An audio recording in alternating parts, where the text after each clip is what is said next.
Welcome to HighLevel Techie, and this is Jitin here, and today I'm going to address a question. So the question was, how can you protect a calendar and show it only to the members that are part of a program or whatever?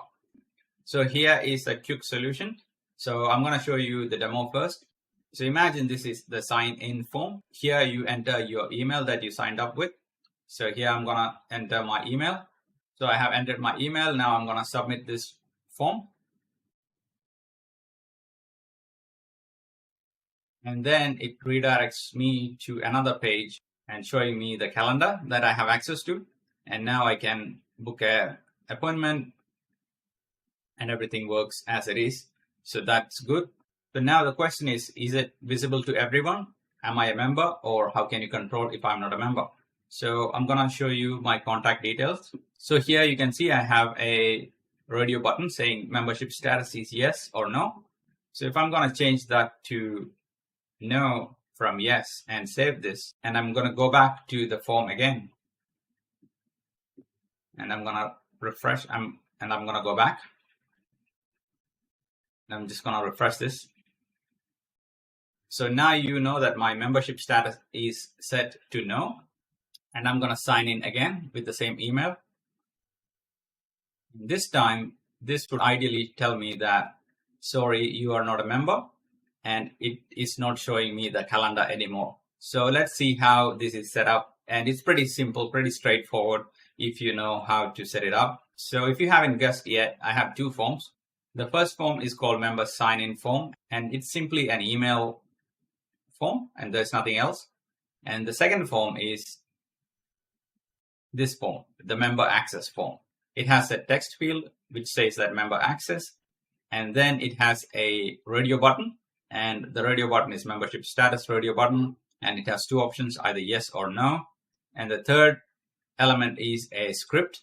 Inside this script, HTML script, I have embedded the calendar. So that's how you can have a calendar inside your form. And the last one is another text field saying that sorry, you are not a member.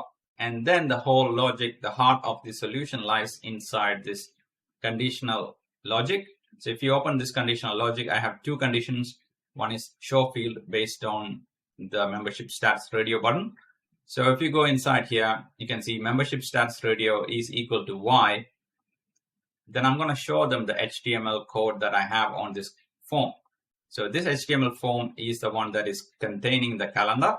So that's why when the radio button says yes in your contact record, it will show you the calendar. And now if you go to the second condition, in the second condition is that if the membership status radio is equal to N, and then what I'm going to show you is the text box I have, which is sorry, you are not a member. Then whoever has that custom field set to no will see this message rather than the calendar message itself. So this is the core of the solution. And now comes to the mechanism of applying this solution, right?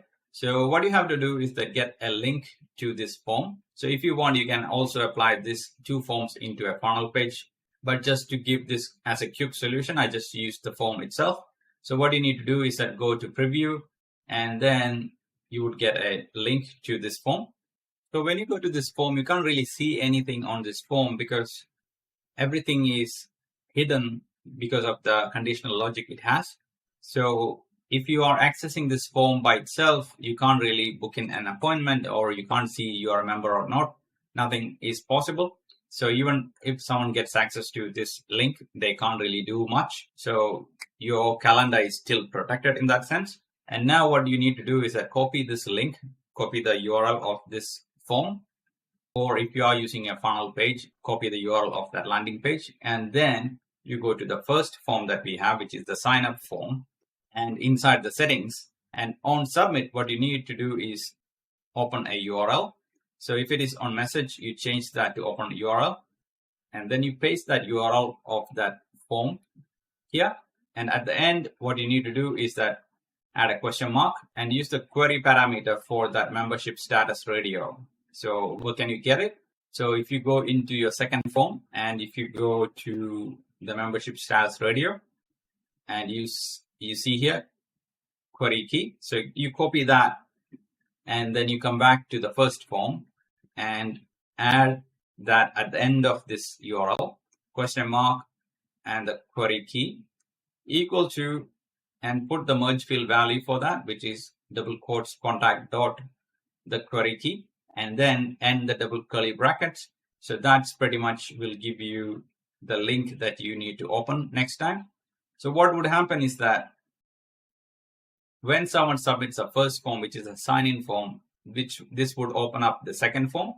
And at the end of the second form, you will have a value like this, membership status radio equal to yes or no. And then based on yes or no, you now know that on the second form, we have this conditional logic, which is if it is equal to yes, we show this HTML. If it is equal to no, we show this text field. So that's how this would work. So if you want to see this in action, you can see here, I have this URL. And what I'm going to do now is that I'm going to change this to Y, and I'm going to enter this. And now you can see I'm getting the calendar and nothing else. And now I'm going to change this to N. And you can see I'm getting the you are not a member. If someone is smart enough to find out this, your calendar is not safe. But this is so much easier to set it up. So what I would suggest is that instead of having a very easily understandable custom field value, such as membership status radio, you can change this to something like XYZ or something like that, which doesn't give out why you are using a URL embed.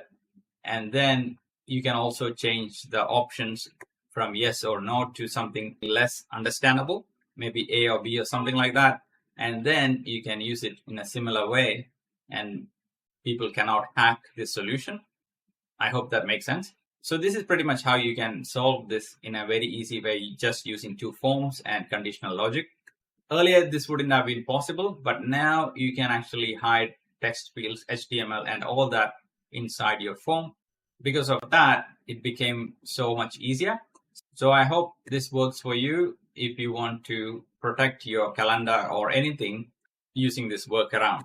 And before I forget, there's one more thing. So you can see here, since this is a form, it will have a button anyway. So what I did is that I simply deleted the text field from the button and made the button background color into white. So you can solve that in a couple of ways. So if you go back to this calendar, and then if you go to click on this button, and then this is where you can type in something. Please select your options.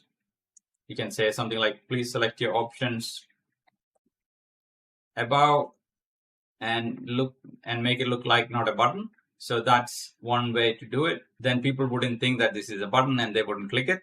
Even in worst case scenario, this would either update a contact or create a new dummy contact. So that's the worst case that can happen. And if you want to, you can also play around with the theme and then make it look like the button is not even there. So that's something that you probably need to keep it in mind.